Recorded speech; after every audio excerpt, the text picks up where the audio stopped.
Hi guys, this is Vikram और आज हम बात करेंगे टेंस के बारे में। तो पहले जान लेते हैं कि टेंस क्यों पढ़ना ज़रूरी है।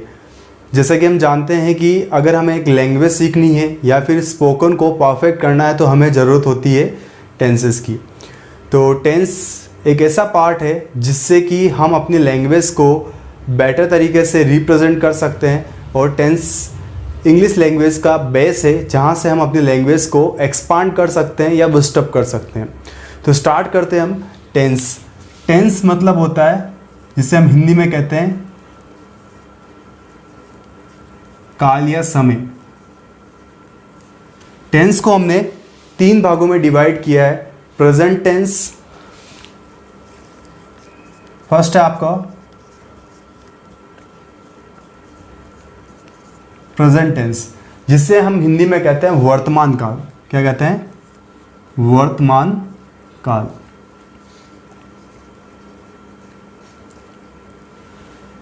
नेक्स्ट आपका पास्ट टेंस, जिसे हम क्या कहते हैं? भूतकाल।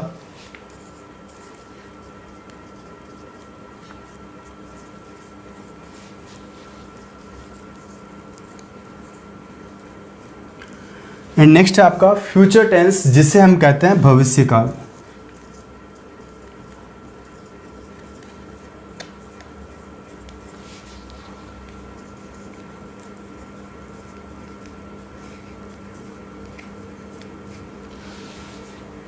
क्या मतलब होता है प्रेजेंट टेंस का? प्रेजेंट टेंस का मतलब ये होता है कि कोई भी कार्य क्रिया जो हम वर्तमान में करते हैं या वर्तमान में चल रही है या वर्तमान में हो चुकी है, जो प्रेजेंट में कोई भी चीज़ हो चुकी है या हो रही है या चलती है या होती है, उस तरह के वाक्य बनते हैं आपके प्रेजेंट टेंस के तहत, अर्थात वर्तमान काल के तहत। बात करते हैं पास्ट टेंस अर्थात भूतकाल की, अर्थात कोई भी कार्य क्रिया जो पूर्व में हो गई। इस तरह के सेंटेंस किससे बनते हैं? पास्ट टेंस के तहत बनाए जाते हैं। और बात करते हैं फ्यूचर टेंस। फ्यूचर टेंस का मतलब होता है कि कोई भी कार्य क्रिया जो हमारी सोच या अंदाज से होगी, उस तरह के वाक्य किससे बनते हैं? फ्यूचर टेंस अर्थात भविष्य काल के तहत बनाए जाते हैं। तो बात करते हैं प्रेजेंट टेंस की कि प्रेजेंट टेंस को कितने भागों में डिवाइड किया है। तो याद रखें, प्रेजेंट टेंस को 4 कैटेगरीज में डिवाइड किया है। पास्ट टेंस को भी 4 कैटेगरीज में डिवाइड किया है एंड फ्यूचर टेंस को भी 4 कैटेगरीज में डिवाइड किया गया है। तो अगर आपको लैंग्वेज सीखनी है तो आपको ये माइंड में रखना है कि जो इनकी 4 कैटेगरीज है उसको पढ़ लेने से आप एक परफेक्ट लैंग्वेज नहीं सीख पाएंगे।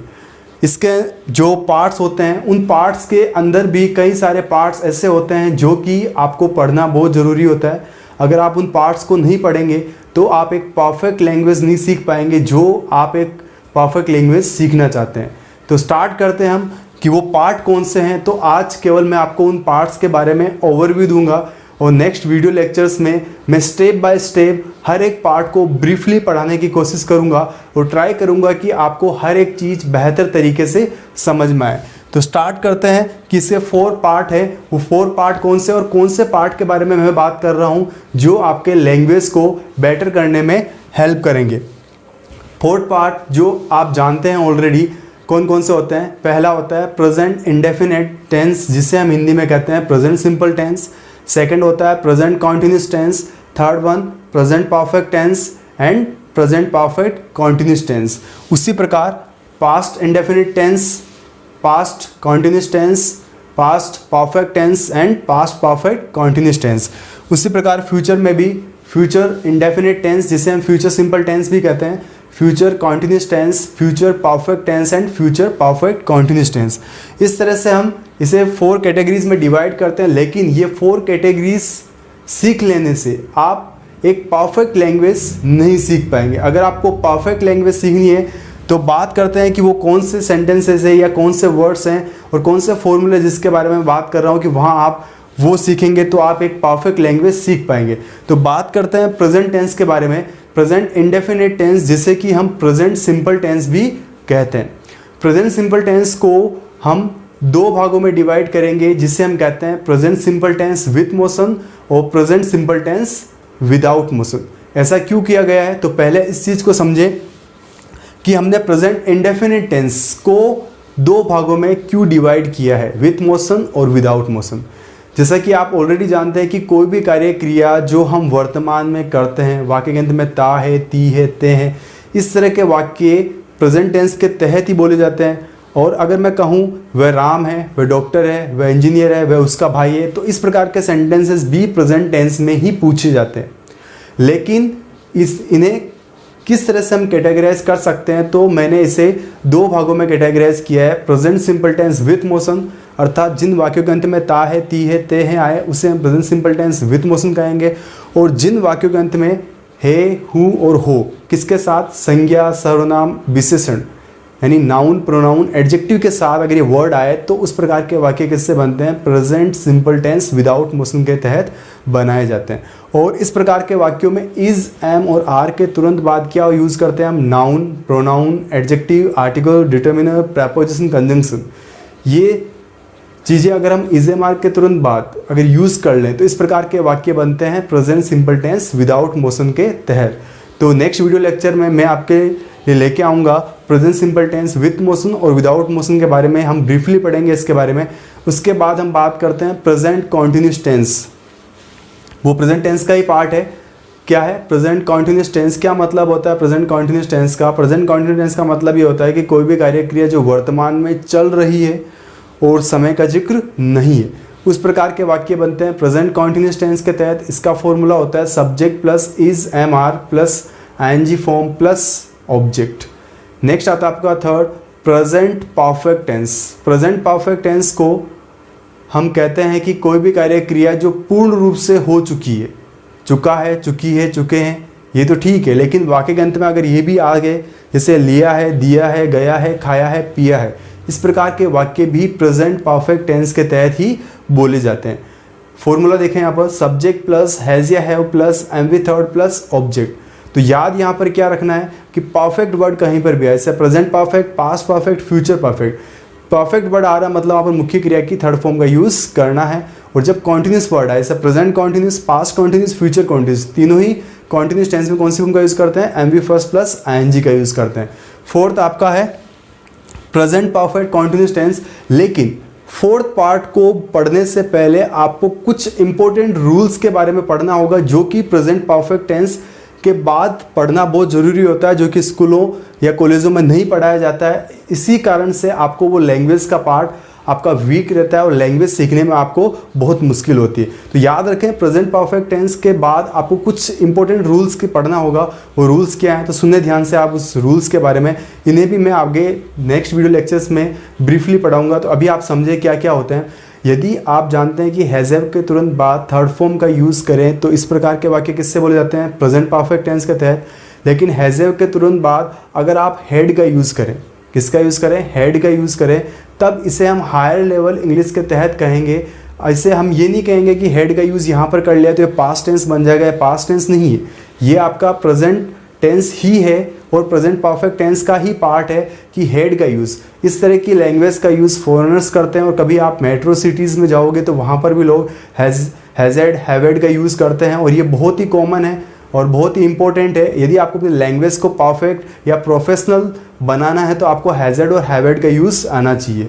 तो कुछ ऐसे 15 वर्ड्स हैं जिनके जगह हम इस हेड का यूज़ कर सकते हैं। कुछ एग्जाम्पल अभी देखें आप, जैसे कि अगर मैं कहूँ यहाँ पर कि मैं ग्रेजुएशन कर चुका हूँ, आई हैव डन ग्रेजुएशन, तो इस जगह पर मैं क्या बोल सकता हूँ, आई हैव हैड ग्रेजुएशन।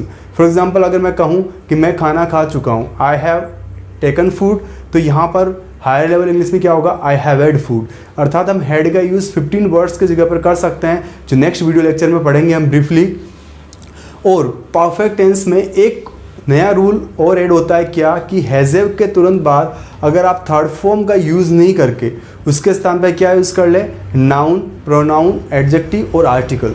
इस तरह के वाक्य यदि आप हैज़ेव के तुरंत बाद यूज़ कर ले तो याद रखें कि हैज़ेव वहाँ पर हेल्पिंग वर्ब नहीं कहलाती है, बल्कि हैज़ेव वहाँ पर मेन वर्ब की फर्स्ट फॉर्म बन जाती है और इसे हम ऑक्सिलरी वर्ब कहते हैं।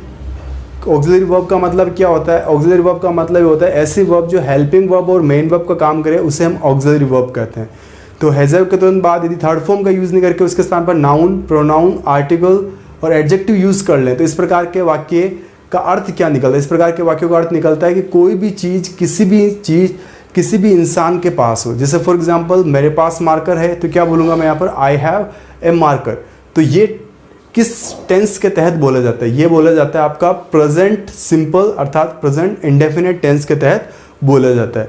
और आपको पता होना चाहिए कि ये लैंग्वेज में कई बार हम बोलते हैं वह पेन मेरा है, ये मेरी बाइक है, ये उसकी बाइक है, ये उसके पास पैसे हैं, उसके पास। तो इस तरह के सेंटेंसेस हमें कई बार बोलने की ज़रूरत पड़ती है और इस तरह के वर्ड्स हमें कई बार सेंटेंसेस हमें स्कूलों में कॉलेजों में बहुत पढ़ाए जाते हैं, लेकिन हमें उनका तरीका नहीं बताया जाता है कि इस सेंटेंसेस को हम किस तरह से लैंग्वेज में यूज़ करें। तो याद रखें, हैज़ के तुरंत बाद थर्ड फॉर्म यूज़ नहीं करें, उसके स्थान पर noun, pronoun, adjective, article use करें। तब इस प्रकार के वाक्य का अर्थ होता है कोई भी चीज़ किसी भी इंसान के पास है वर्तमान में। अब बात करते हैं कि हैज़ के तुरंत बाद यदि खाने पीने की चीज़ें आ जाए, जैसे कि अगर मैं कहूँ यहाँ पर आई टेक फूड, तो हायर लेवल इंग्लिश में टेक, ईट, ड्रिंक, इन तीनों के प्लेस पर हम हैव का यूज़ कर सकते हैं। इस तरह से हम सेंटेंस को और इजी बना सकते हैं। फॉर एग्जांपल अगर मैं कहूँ यहाँ पर कि आई टेक फूड, तो यहाँ पर हम बोल सकते हैं हायर लेवल इंग्लिश में आई हैव फूड। अगर मैं कहूँ यहाँ पर आई ड्रिंक वाटर, तो यहाँ पर हम बोल सकते हैं आई हैव वाटर। अगर मैं कहूँ यहाँ पर कि आई टेक मिल्क, तो क्या बोलूँगा? I have milk. तो इस तरह से हम सेंटेंस में टेक, ड्रिंक, ईट के स्थान पर हम हैव का यूज़ कर सकते हैं। इससे क्या होता है कि लैंग्वेज ईजी हो जाती है। तो ये तीन पार्ट, एक पढ़ा हमने हैज़ के साथ हैड, सेकंड पढ़ा हमने कि हैज़ के तुरंत बाद नाउन, प्रोनाउन, एडजेक्टिव, आर्टिकल, और थर्ड पढ़ा हमने हैज़ के तुरंत बाद खाने पीने की चीज़ें। तो ये तीनों पार्ट लैंग्वेज में बहुत ज़्यादा बोले जाते हैं और ये पढ़ना बहुत ज़रूरी है। तो हम पढ़ेंगे नेक्स्ट वीडियो लेक्चर्स में इसके बारे में। अब बात करते हैं number 4, present perfect continuous tense. क्या मतलब होता है इसका? प्रेजेंट परफेक्ट कॉन्टिन्यूअस टेंस का मतलब होता है कि कोई भी कार्य क्रिया जो वर्तमान में चल रही है और इसमें समय का जिक्र होता है, अर्थात समय भी साथ में हो, तो इस प्रकार के वाक्य बोले जाते हैं प्रेजेंट परफेक्ट कॉन्टिन्यूअस टेंस के तहत। फॉर्मूला क्या होता है इसका? Subject plus has have plus been plus amplifiers plus ING plus object plus since या फॉर प्लस टाइम। अगर फिक्स समय है तो हम सिंस यूज़ करेंगे और पीरियड ऑफ टाइम अर्थात अनिश्चित समय है तो हम फॉर का यूज़ करेंगे। तो इस तरह से अगर हम टेंस को पढ़ेंगे, प्रेजेंट टेंस को, तो डेफिनेटली आप एक लैंग्वेज की तरफ जो आपका रुझान है या लैंग्वेज को जो सीखने का आपकी चाह है वो अच्छे से पूरी हो पाएगी, लेकिन आपको थोड़ा पेशेंस बना के रखना होगा। तो इसी तरह से हम बात करते हैं पास्ट टेंस की, लेकिन उससे पहले हम प्रेजेंट टेंस में क्या क्या अभी जो समझा उसको हम एक बार फास्ट तरीके से रिवाइज करवा देता हूँ ताकि आपको हेल्प हो जाएगी। हमने पढ़ा प्रेजेंट सिंपल टेंस अर्थात प्रेजेंट इंडेफिनिट टेंस। इसे हमने डिवाइड किया दो भागों में, विथ मोशन और विदाउट मोशन। विथ मोशन मतलब इसमें क्रिया होती है और विदाउट मोशन इसमें क्रिया नहीं होती है। फिर पढ़ा प्रेजेंट कॉन्टिन्यूअस टेंस अर्थात कोई भी कार्य क्रिया वर्तमान में चल रही है। फिर पढ़ा हमने प्रेजेंट परफेक्ट टेंस अर्थात कोई भी कार्य क्रिया पूर्ण रूप से हो चुकी है। फिर इसी के अंदर हमने पढ़ा कि हैज़ हैव के साथ हम हैड का यूज़ कर सकते हैं। हैज़ हैव के तुरंत बाद थर्ड फॉर्म का यूज़ नहीं करके उसके स्थान पर नाउन, प्रोनाउन, एडजेक्टिव, आर्टिकल का यूज़ कर सकते हैं। फिर हमने पढ़ा कि हैज़ हैव के तुरंत बाद खाने पीने की चीज़ें आए तो हैज़ हैव का टेक, ईट व ड्रिंक से निकाला जाता है। फिर फोर्थ हमने पढ़ा प्रेजेंट परफेक्ट कॉन्टिन्यूअस टेंस। क्या पढ़ा इसमें? कोई भी कार्य क्रिया वर्तमान में चल रही हो और समय का जिक्र हो। तो इस प्रकार के वाक्य किससे बनते हैं? प्रेजेंट परफेक्ट कॉन्टिन्यूअस टेंस के तहत बनाए जाते हैं और इसमें सिंस और फॉर का यूज़ भी हम करते हैं। तो अब बात करते हैं पास्ट टेंस। तो पास्ट टेंस को भी हम इसी तरह से डिवाइड करेंगे। अब अगर आपने प्रेजेंट टेंस को अभी अच्छे से समझा है और अच्छे से आपने उसके पार्ट्स के बारे में समझा तो डेफिनेटली ये पास्ट टेंस के पार्ट भी आपको क्लियर हो जाएंगे। तो बात करते हैं पास्ट टेंस। पास्ट टेंस को भी हम डिवाइड करते हैं past indefinite tense. Past indefinite tense का मतलब होता है past simple tense. Past simple अर्थात इसे भी हम दो भागों में डिवाइड करेंगे, past simple tense with motion, past simple tense without motion. अर्थात कोई भी कार्य क्रिया जो पूर्ण रूप से हुई, हो गई, इस प्रकार के वाक्य बनते हैं past simple tense with motion से। और past simple tense without motion का अर्थ क्या होता है? Past simple tense without motion का अर्थ ये होता है कि जैसे कि फॉर एग्जांपल सेंटेंस से आप अच्छे से समझेंगे। जैसे एग्जांपल, वह डॉक्टर था, वह वकील था, वह उसका भाई था। तो इस प्रकार के वाक्य हम बोलते हैं कई बार, तो हमें पता नहीं होता कि इस प्रकार के वाक्य किस टेंस के तहत बोले जाते हैं। तो इस प्रकार के वाक्य पास्ट टेंस के तहत ही बोले जाते हैं, लेकिन पास्ट टेंस में भी किस टेंस के तहत? ये बोले जाते हैं past simple tense without motion के तहत। इस फॉर्मूले में क्या यूज़ करते हैं? वर्ड्स और वर्क के तुरंत बाद आईएनजी फॉर्म का यूज़ नहीं करके उसके स्थान पर हम ये क्या यूज़ कर लें? Noun, pronoun, adjective, article, determiner, preposition, conjunction. अगर ये हम चीज़ें अगर ये यूज़ कर लें वॉज वर्क के तुरंत बाद, तब इस प्रकार के वाक्य past simple tense without motion के तहत बोले जाते हैं। तो पास्ट टेंस को भी हम ब्रीफली पढ़ेंगे नेक्स्ट वीडियो लेक्चर में। अभी बात करते हैं पास्ट कॉन्टिन्यूस टेंस की। पास्ट कॉन्टिन्यूस टेंस का मतलब होता है कि subject plus was verb plus एम्बिफर्स plus ING plus object, इस प्रकार के वाक्य बनते हैं पास्ट कॉन्टिन्यूस टेंस के तहत। और पहचान होती है वाक्य के अंत में था, रहा था, रही थी, रहे थे, अर्थात कोई भी कार्य क्रिया जो चल रही थी, पूर्व में चल रही थी, तो इस प्रकार के वाक्य बनते हैं आपके पास्ट कॉन्टिन्यूस टेंस के तहत।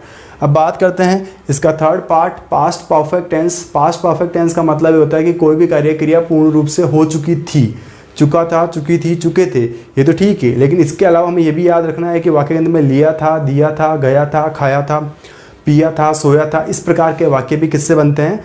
पास्ट परफेक्ट टेंस के तहत बनाए जाते हैं। और यहाँ पर भी हमें उसी तरह से जैसे हमने प्रेजेंट टेंस में पढ़ा था कि प्रेजेंट परफेक्ट टेंस के तुरंत बाद हम 3 चीज़ें पढ़ी थी, उसी प्रकार हमें यहाँ पर 3 रूल्स यहाँ पर भी याद रखने हैं कि पास्ट परफेक्ट टेंस में हेड के तुरंत बाद थर्ड फॉर्म के स्थान पर अगर हेड आ जाए, यानी डबल हेड आ जाए, तो ये भी राइट है। आप ये नहीं समझे कि 2 हेड अगर एक साथ आ गया तो गलत है, मिसप्रिंट हो गया, ऐसा कुछ नहीं है। दोनों ही हेड राइट है। पहला वाला हेड हेल्पिंग वर्ब कहलाता है, सेकंड वाला हेड मुख्य क्रिया की थर्ड फॉर्म कहलाता है। फॉर एग्जाम्पल अगर मैं कहूँ यहाँ पर कि वह शादी कर चुका था, तो सेंटेंस क्या बनेगा? He had done marriage. तो इस सेंटेंस को हायर लेवल इंग्लिश में कैसे बोल सकते हैं? ही हैडेड मैरिज। तो हेड यहाँ पर फर्स्ट वाला हेड हेल्पिंग वर्ब, दूसरा वाला हेड हमने डन के स्थान पर यूज़ किया है। तो वो 15 वर्ड्स मैं आपको बताऊंगा जो कि इंपॉर्टेंट रहेंगे आपके लैंग्वेज के लिए, और ये लैंग्वेज को आपको बहुत ईजी कर देंगे। फिर पढ़ेंगे कि हेड के तुरंत बाद अगर थर्ड फॉर्म का यूज़ नहीं करके उसके स्थान पर noun, pronoun, adjective, article use कर दें, तब इस प्रकार के वाक्यों का अर्थ निकलता है कि कोई भी चीज़ या वस्तु किसी इंसान के पास पूर्व में थी। फॉर एग्जाम्पल अगर मैं कहूँ कि मेरे पास मोबाइल फ़ोन था, तो सेंटेंस क्या बनेगा? I had a mobile phone. यानी कोई भी चीज़ अगर किसी भी इंसान के पास पूर्व में थी, तो इस प्रकार के वाक्य हेड के तुरंत बाद जो भी चीज़ थी उस चीज़ का हम यूज़ करके सेंटेंस को फ्रेम कर सकते हैं। थर्ड रूल ये है कि हेड के तुरंत बाद अगर खाने पीने की चीज़ आ जाए तो हेड का अर्थ एट, टुक व ड्रिंक से अर्थ निकलता है। फॉर एग्जाम्पल अगर मैं बोलूँ यहाँ पर आई टुक फूड, तो यहाँ पर क्या बोल सकता हूँ? I had food. तो लैंग्वेज को अगर प्रोफेशनल बनाना है और लैंग्वेज को परफेक्ट सीखना है, तो आपको पास्ट परफेक्ट के बाद जो 3 रूल्स हैं ये इंपॉर्टेंट है, इसे पढ़ना बहुत ज़रूरी है। अब बात करते हैं पास्ट परफेक्ट कॉन्टिन्यूस टेंस। क्या होता है past perfect continuous? Fourth part इसका past perfect continuous tense. Past perfect continuous का मतलब होता है कि कोई भी कार्य क्रिया जो पूर्व में चल रही थी और समय का जिक्र हो, अर्थात समय का जिक्र भी होगा और पूर्व में चल रही थी, इस प्रकार के वाक्य बनते हैं पास्ट परफेक्ट कॉन्टिन्यूस टेंस के तहत बोले जाते हैं। इसका फॉर्मूला होता है subject plus had been plus एम्बिफर्स plus ING plus object plus since या फॉर प्लस टाइम। तो जो भी हमने पढ़ा अभी पास्ट टेंस में, इसका ओवरव्यू ले लेते हैं और समझ लेते हैं इससे फास्ट तरीके से। तो पास्ट टेंस हमने पढ़ा पास्ट सिंपल टेंस अर्थात past indefinite tense. Past simple tense को हमने 2 भागों में डिवाइड किया, past simple tense with motion, past simple tense without motion. फिर पढ़ा हमने पास्ट कॉन्टिन्यूस टेंस, फिर पढ़ा past perfect tense. Past perfect tense से पढ़ा फर्स्ट रूल पढ़ा हमने कि अगर हेड के तुरंत बाद अगर हेड आ जाए, तब इस प्रकार के वाक्यों में हेड यहाँ पर हायर लेवल इंग्लिश के तहत बोले जाता है। फिर हेड के तुरंत बाद यदि थर्ड फॉर्म का यूज़ नहीं करके उसके स्थान पर नाउन, प्रोनाउन, आर्टिकल यूज़ कर देता है, इस प्रकार के वाक्यों का अर्थ कोई भी चीज़ या वस्तु किसी इंसान के पास पूर्व में थी से अर्थ निकलता है। हेड के तुरंत बाद खाने पीने की चीज़ें यूज़ कर दे, थर्ड फॉर्म का यूज़ नहीं करे, तब हेड का अर्थ यहाँ पर टुक, एट व ड्रिंक के तहत निकाला जाता है। फिर पढ़ा हमने पास्ट परफेक्ट कॉन्टिन्यूस टेंस अर्थात कोई भी कार्य क्रिया वर्तमान में चल रही थी और समय का जिक्र हो। अब बात करते हैं फ्यूचर टेंस की। फ्यूचर टेंस मतलब होता है भविष्य काल।